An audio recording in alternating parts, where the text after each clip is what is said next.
Hello, Tom Lebecki here with a special live edition on the Alpha Male Plastic Surgery YouTube channel.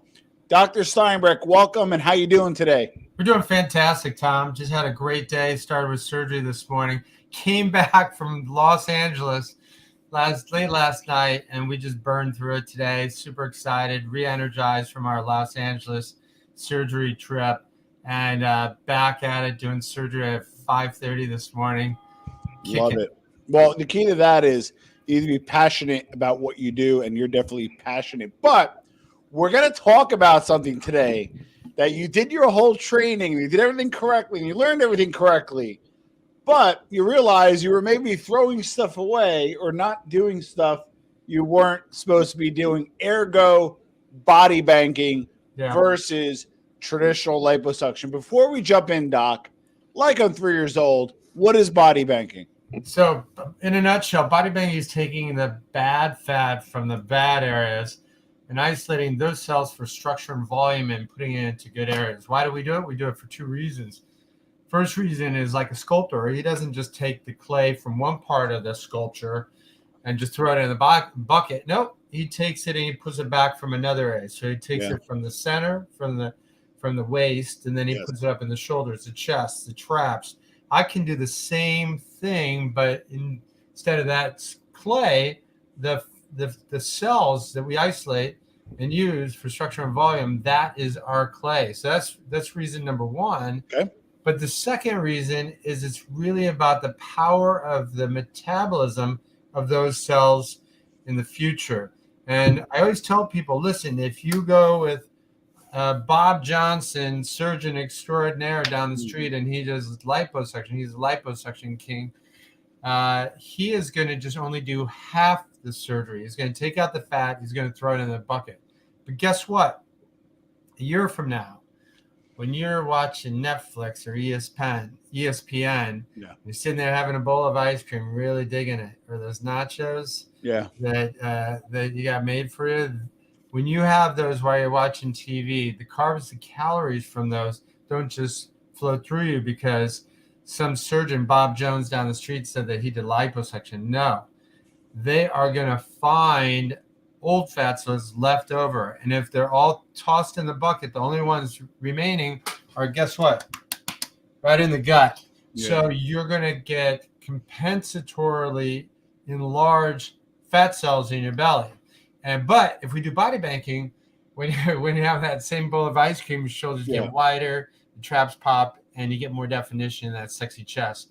So body banking does two things there. It acts as your insurance policy to make sure it doesn't come back as belly fat. And we see it all the time. We call them liposuction cripples.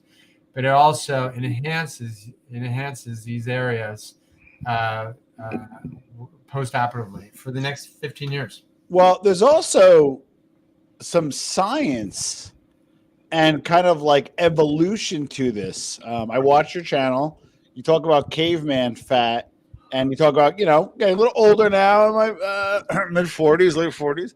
And, talk us about that, the caveman fat and evolution and why it appeals to us today. Yeah, so Mother Nature made, way back when we were all wearing fur, Mother Nature wanted to make you be able to survive the winter. Yeah. So you keep in mind, it's kind of cold out there. So the way it was back then is really the mom and the dad were 19, 20, as soon as you could procreate. So really 17, 18, 19 years old. Yeah. So that's why we all look so good when we go off to college. Everybody's thin. They're looking great. They're in great shape. The testosterone is just flowing through, great muscle mass, very little fat. Yep. Because back in caveman days, that was the daddy. That daddy had to run out, get a bear, get a deer, drag it back to the cave. Yep. And guess who was left back at the cave? The old man, the grandpa. Grandpa, keep in mind, the grandpa's 34, 35, 36. That's the old man.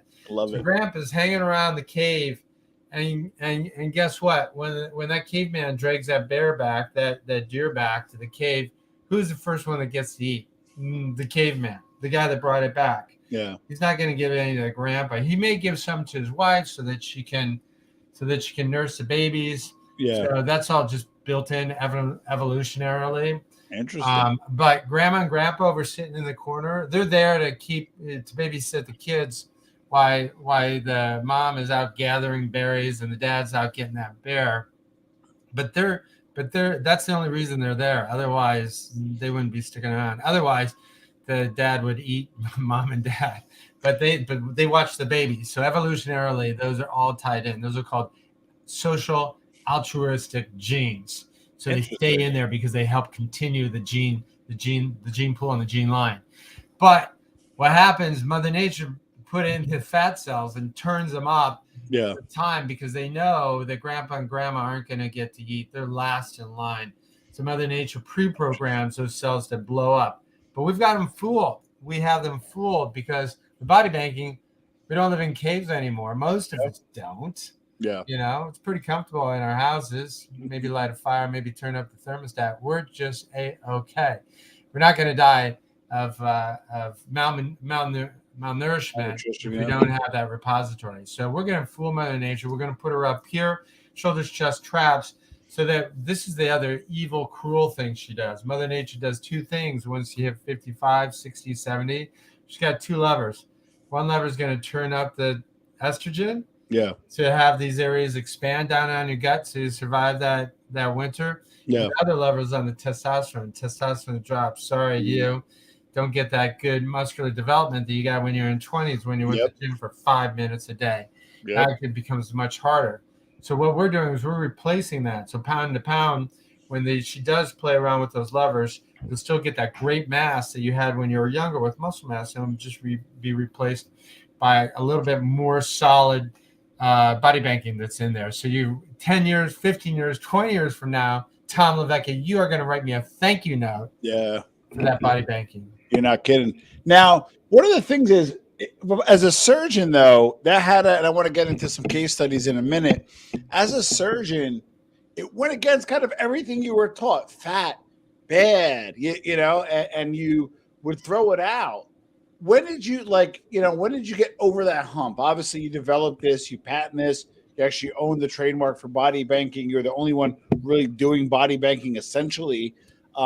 So what, how did you get over that hurdle? Because you had a whole bunch of training and then you kind of relearn. So you gave kind of the background, but I want to know as a surgeon, how did you get over that hump?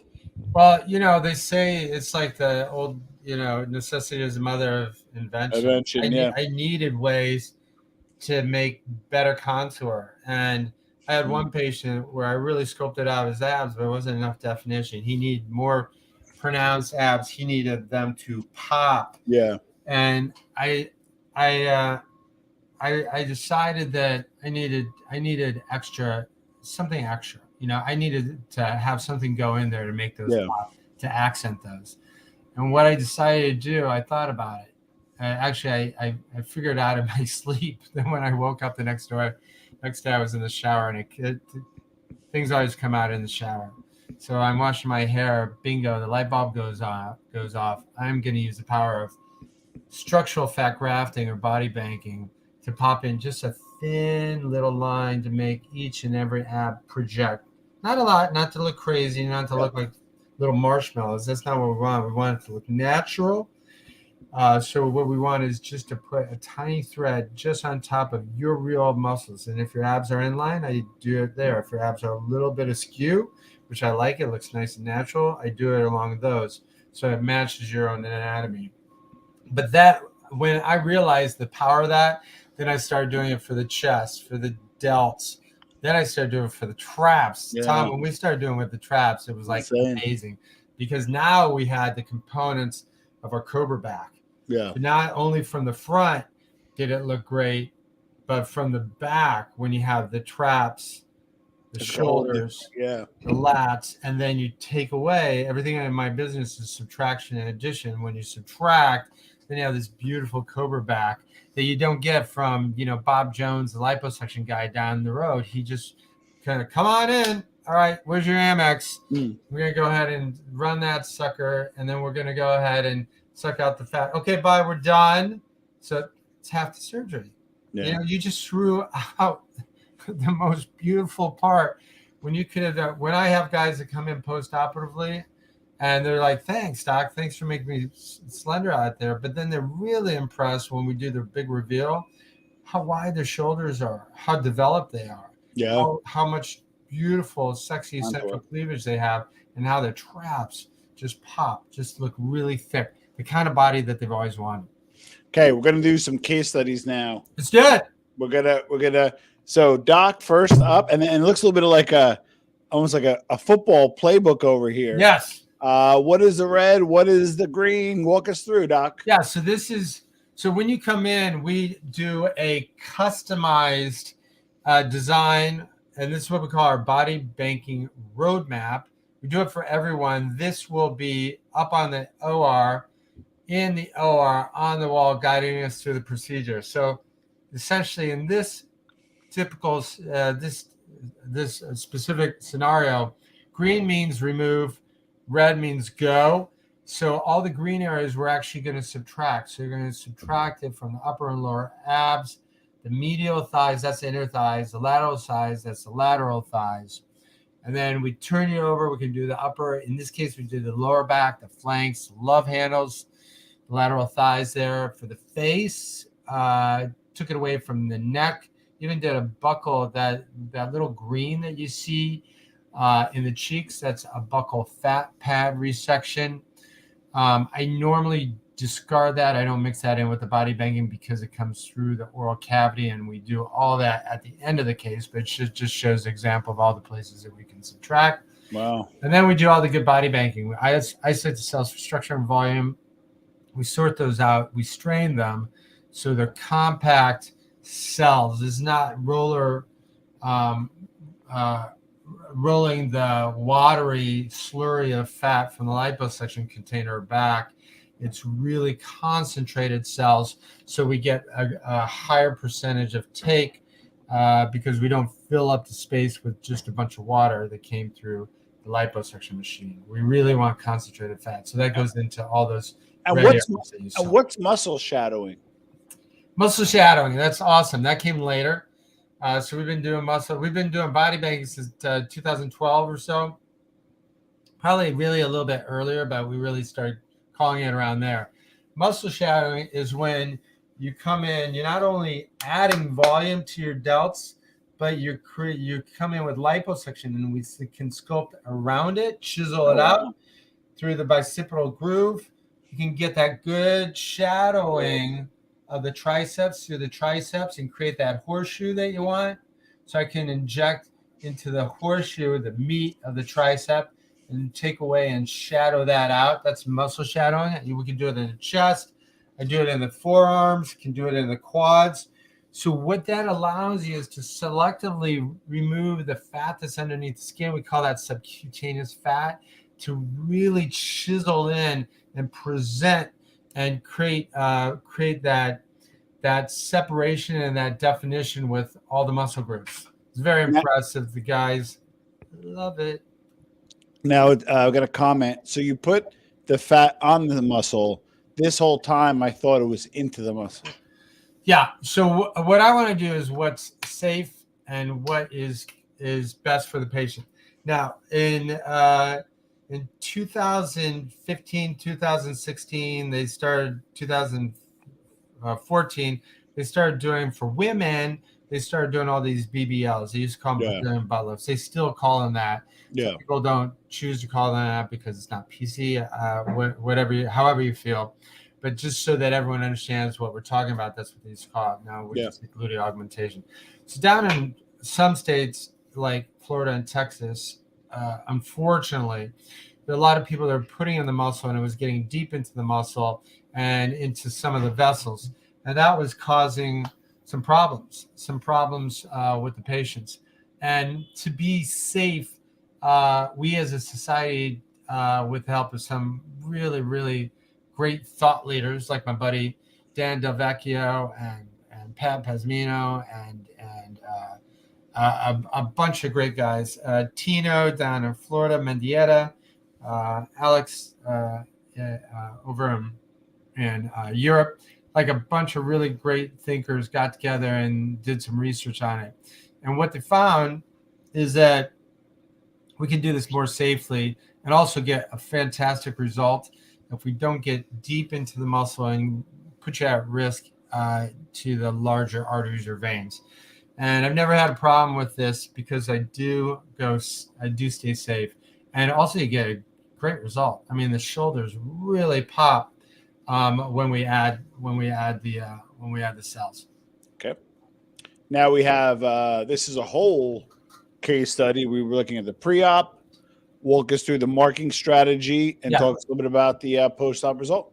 Yeah, this is what we call our Brady Bunch matrix, except they're not exactly talking to each other. But along the left-hand side, you can see what the patient looks preoperatively, day of surgery, without the markings. So you can see he's got a lot of subcutaneous belly fat, and he's got some gynecomastia going on there. He has very little definition to his abs, or his chest, or his traps, or his delts.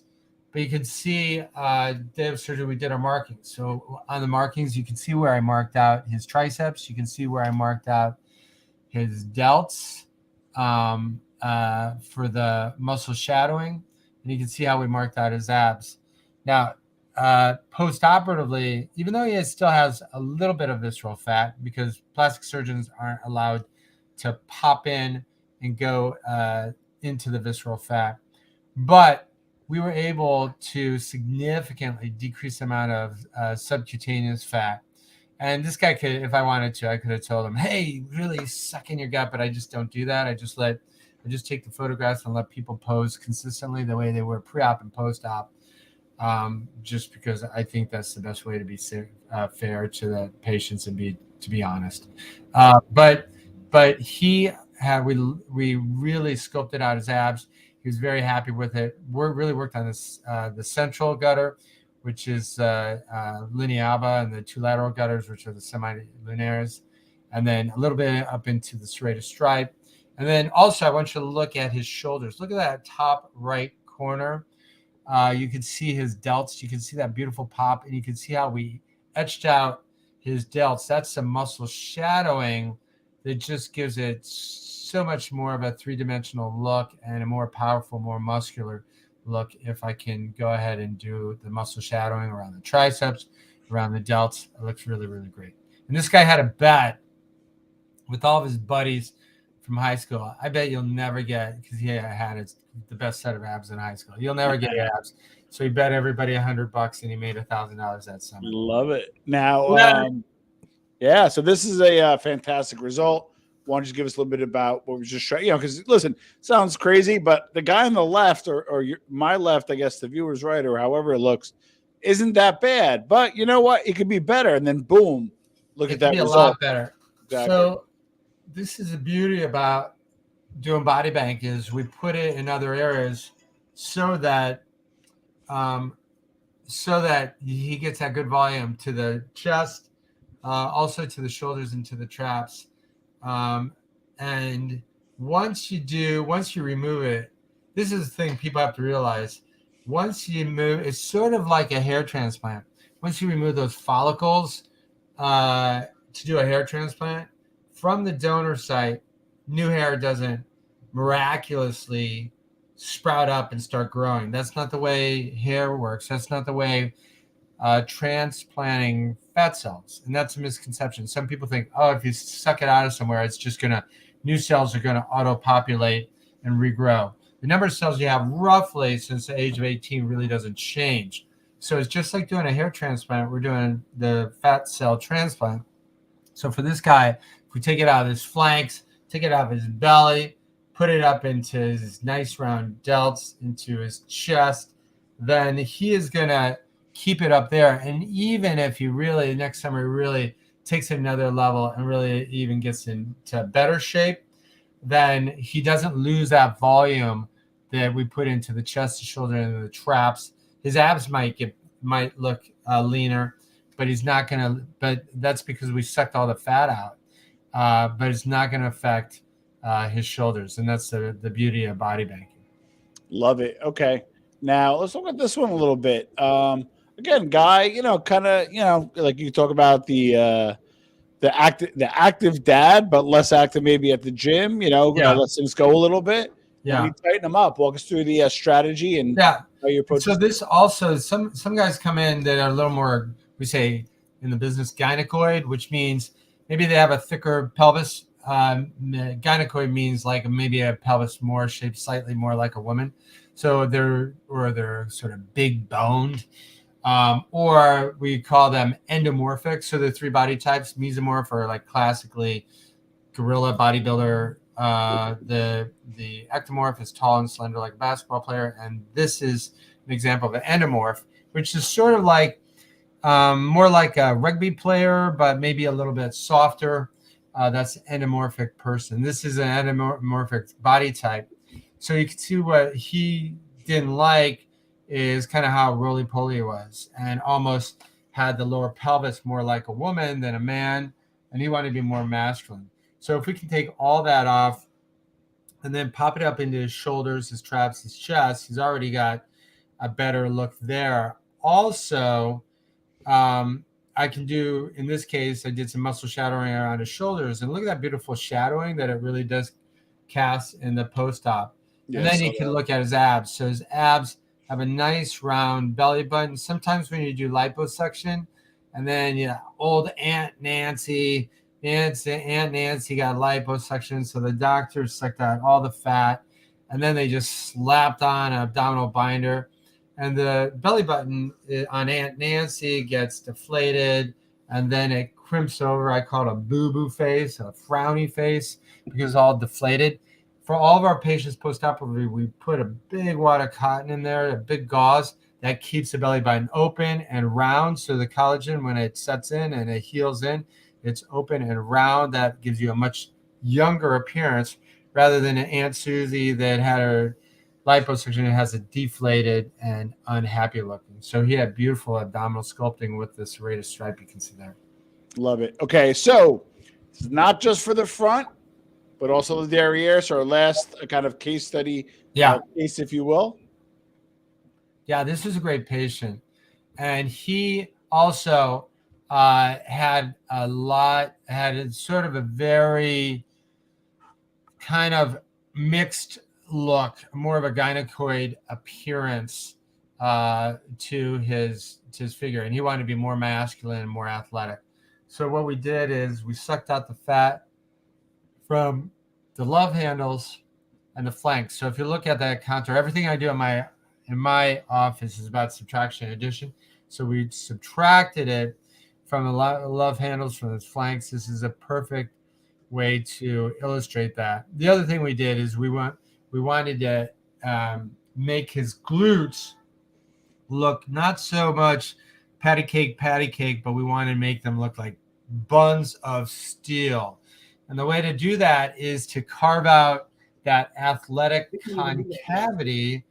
Some people call it hip dip. Some people call it a lateral inflection. That is, it looks like you take your fist and push it in the side of your glutes and create that input.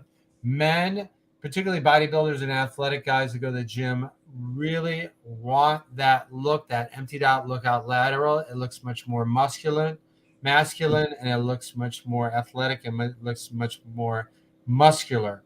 So that's our Brady butt lift, our BodyBanking Brady butt lift. Okay, so I like that last result because if you looked, again, let's shoot it real quick, kind of near the derriere, there's kind of like that little bit of, what is that? Is that the convection? But that's that lateral concavity. Concavity, sorry. And it's subtle, and it's not anything that like it's super different. But when you look at it, what you want is it not to look like surgery was done.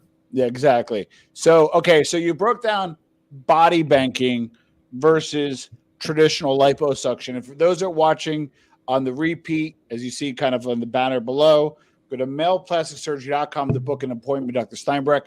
He has offices in Beverly Hills, Los Angeles, Chicago on the Magnificent Mile, and on Park Avenue in New York off of 56th Street. So with that said, we're super excited. Tom, can I do a little spoiler alert? Shoot. We have something very exciting coming up in the next couple of months. And that is? We'll be going to a new office. Alpha Male Plastic Surgery is taking off, and we're moving uptown. I'm super excited. I can't tell all the details yet, but beautiful new office, something that we've always wanted and always needed. Nice. Super excited for it. I mean, it's going to help us continue to maintain the high standards of the brand. Yep. And we'll have three centers of excellence. Yeah. On Park Avenue in New York, in the Miracle Mile, on North Michigan in Chicago, and in Beverly Hills in Los Angeles, with our brand, with our practice, nice. with our staff, and with our patients. We always want to have the very best results, the very best service, and excellence. That's why we want to build centers of excellence, and that's what we're moving toward, and that's what we want to do, provide the very best for our patients. Nice. Those on the live, thank you for checking it out. And then those on the rerun, again, Alpha Male Plastic Surgery, maleplasticsurgery.com. The link is below. And Dr. Steinbrech, thank you for taking the time in a busy schedule. We'll keep this going on as an ongoing series. Drop your comments below. Where would you get body banking? Drop your comments below. Doc, thanks so much. All right. Thanks, Tom. I really appreciate this today. And thanks to all of our friends and patients that tuned in today. And give us a call if you want to learn more. My pleasure.